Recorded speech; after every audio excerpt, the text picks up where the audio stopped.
Je suis né à Colmar, un 7 février 1927.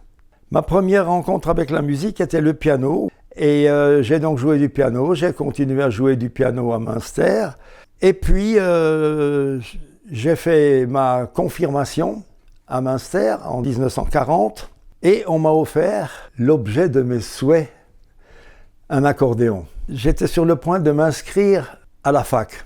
Et comme je fréquentais une école d'accordéon, l'académie d'accordéon, Oscar Diebold, le directeur a dû congédier un de ses professeurs.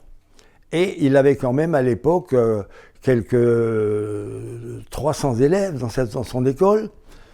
Et il lui fallait un professeur d'urgence. Et j'ai vu là une opportunité magnifique. C'était plus que je n'osais désirer. Et puis, j'ai dit oui. J'ai monté un orchestre avec des étudiants strasbourgeois, très bons musiciens. Et puis nous avons décidé tous de laisser nos obligations respectives et de partir en tournée. Et un jour à Strasbourg, derrière la Maison Rouge, il y avait un cabaret qui était très connu, le Monseigneur, et un excellent pianiste de jazz strasbourgeois auquel je voudrais rendre un hommage mérité, c'est Jean-Pierre Richert. Il avait un orchestre et un jour j'arrive là-bas, il était en train de dissoudre l'orchestre. Les musiciens partaient le lendemain. Et il dit, mais qu'est-ce que je vais faire de ce truc? Il avait un vibraphone. Et j'ai dit, mais tu le vends? Il dit, je le vends. Mais demain midi, nous prenons le train, nous partons. Il faut que je sois vendu avant midi. Et nous avons pris le chemin de Münster. Mon père s'apprêtait à aller à l'école. J'ai exposé mon cas. Et je suis retourné à Strasbourg avec les subsides pour acheter mon vibraphone. Encore un merci à mes parents. Mes parents étaient magnifiques. Je suis tombé sur un chef d'orchestre qui m'avait déjà contacté, un Martiniquais, Robert Mavunzi, excellent saxophoniste, qui m'avait dit « Si un jour tu viens à Paris, fais-moi signe parce que j'aimerais avoir un vibraphoniste jouant aussi du piano, tu as la place tout de suite. » Ben écoutez, c'est fantastique, mais je suis arrivé à Paris, j'ai pris un taxi pour aller place Pigalle, où se traitent les affaires. Je suis descendu du taxi, j'étais en face de Mavunzi. J'ai donc joué avec Mavunzi, avec 3 cousins Django qui jouaient dans l'orchestre aussi, à la Roulotte, rue Pigalle, et un club de jazz où vraiment il y avait les Américains, Meryl Scepter et d'autres qui jouaient aussi dans le même orchestre.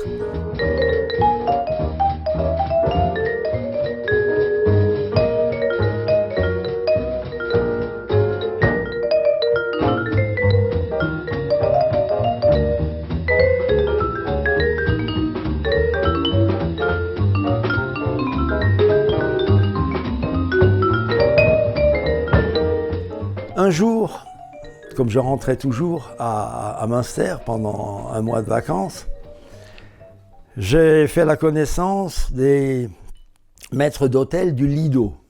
Et j'ai directement commencé au Lido.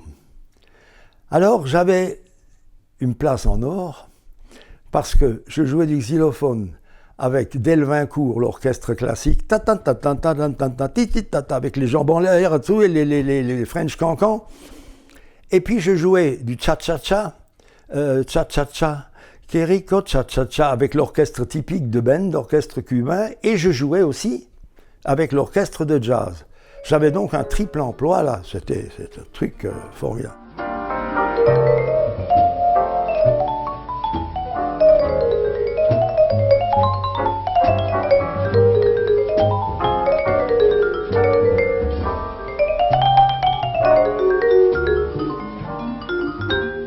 Tous les musiciens sont venus à Paris et il n'y avait pas assez de jobs pour tout le monde. Et un jour, je me suis dit, ben tant pis, je vais rentrer chez moi en Alsace, je vais reformer un orchestre et puis je ferai de nouveau les casinos, les saisons d'été comme je faisais avant. Et je suis allé à la gare de l'Est et j'ai loupé le train. J'ai mis tout mon barda à la consigne et j'ai pris 2 baguettes de vibraphone dans la poche et j'ai dit voilà, je vais passer la dernière nuit au Club Saint-Germain et je vais prendre mon dernier whisky à Paris en écoutant du jazz. Voilà. Et je suis allé là-bas et comme il y avait un vibraphoniste qui me demandait souvent de jouer, le soir quand je venais, il me demandait après minuit, je veux jouer, alors je jouais avec l'orchestre. Il y avait un monsieur d'âge mûr, cheveux grisonnants. Alors il me dit, est-ce que vous avez du répertoire? Est-ce que vous... Ben, j'ai dit oui. De toute façon, il ne faut jamais dire non dans un cas pareil. Et il me dit, est-ce que ça vous plairait de jouer avec moi aux Champs-Élysées, au Piano Club, rue de Pontieux, derrière le lit? J'ai cru rêver. J'ai dit, vous plaisantez? Il me dit, jeune homme, je ne plaisante jamais avec la musique. Mais j'ai dit, vous êtes qui? Stéphane Grappelli. Et j'ai commencé avec Stéphane Grappelli au Piano Club, dont j'ai eu l'honneur de faire partie, un quartet.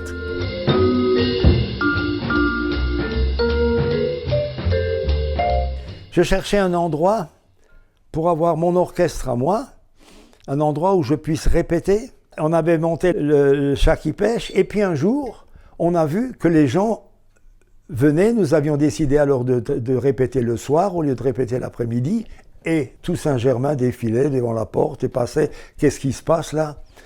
Et on a repris le cabaret, et c'est moi le premier qui ai joué du jazz au Chat qui pêche.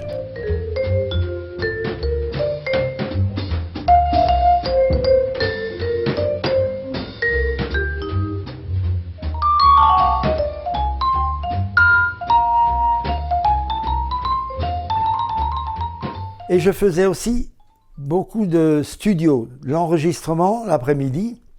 Et il se trouve que Eddie Barclay, la grande marque, avait trouvé un arrangement avec Mercury américain pour que Quincy Jones vienne à Paris, monte un orchestre et fasse quelques enregistrements. Alors nous avons fait Sarah Vaughan, excusez-moi du peu, nous avons fait un concert en accompagnant Frank Sinatra pour l'anniversaire de la princesse Grace Kelly de Monaco. Et j'ai donc rencontré les grands du jazz et qui venaient le soir au Chat qui pêche, comme Errol Garner, avec qui j'ai la chance de jouer. J'ai aussi eu la chance de participer à un film avec Louis Armstrong. Et un jour, j'ai pris la décision et je suis revenu à Münster. Je savais que j'allais aussi m'occuper de nouveau d'accordéon et de mon ancien professorat d'accordéon. J'ai monté mon académie d'accordéon et j'ai fait ça pendant une vingtaine d'années. J'ai pas mis le jazz sous les teignoirs, mais j'ai commencé en duo avec Werner Brum, qui était mon ami de toujours, basse et vibraphone. Nous avons fait les vendredis du jazz au Bristol à Colmar pendant 3 ans. Voulant rajeunir, déjà à l'époque, rajeunir un petit peu les cadres, j'ai engagé Bernard Hertrich, qui aujourd'hui est mon guitariste. Ça fait que mon trio a 30 ans.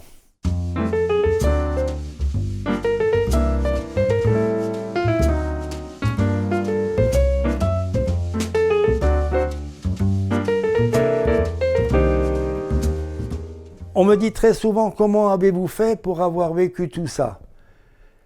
Eh bien, on parle de bonne étoile, etc. Je crois que c'est plus que vrai, parce que j'ai eu une grâce, c'est pas, je n'y suis pour rien, d'être toujours là au bon moment.